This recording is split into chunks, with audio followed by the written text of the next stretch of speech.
Banking খাতে জমে থাকা বিপুল তারল্য কাজে লাগাতে বিশেষ উদ্যোগ নিয়েছে বাংলাদেশ ব্যাংক। ৯১ দিনের ট্রেজারি বিলের বিশেষ নিলামের মাধ্যমে ৫,০০০ কোটি টাকা তুলছে সরকার, যা একদিকে স্বল্পমেয়াদী অর্থের চাহিদা মেটাবে, অন্যদিকে ব্যাংকগুলোর অতিরিক্ত অর্থ নিয়ন্ত্রণে আনবে।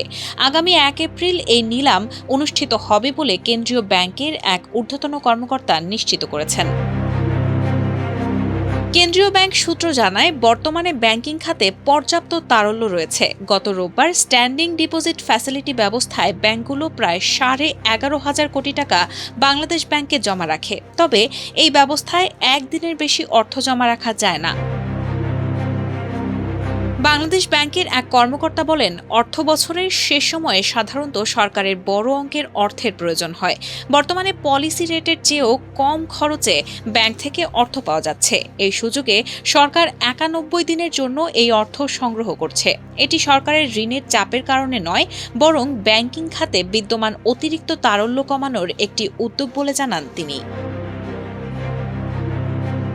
সূত্র জানায়, বর্তমানে ব্যাংকগুলোতে তারল্য ভালো অবস্থায় রয়েছে। একদিকে প্রবাসী আয় বাড়ছে, অন্যদিকে মধ্যপ্রাচ্যের চলমান সংকটের কারণে বেসরকারি খাতে বিনিয়োগ কিছুটা ধীর। ফলে ব্যাংকগুলো পর্যাপ্তভাবে অর্থ বিনিয়োগ করতে পারছে না। এছাড়া জুনের শেষ দিকে কিছু অনুদান আসবে, যার মাধ্যমে এই ঋণ সহজেই পরিশোধ করা সম্ভব হবে বলে জানিয়েছে সংশ্লিষ্ট সূত্র। এর ফলে একদিকে সরকারের অর্থের চাহিদা পূরণ হবে, অন্যদিকে ব্যাংকগুলোর অতিরিক্ত তারল্য ব্যবস্থাপনায় আসবে। রায়হানা হক মুন, RTNN।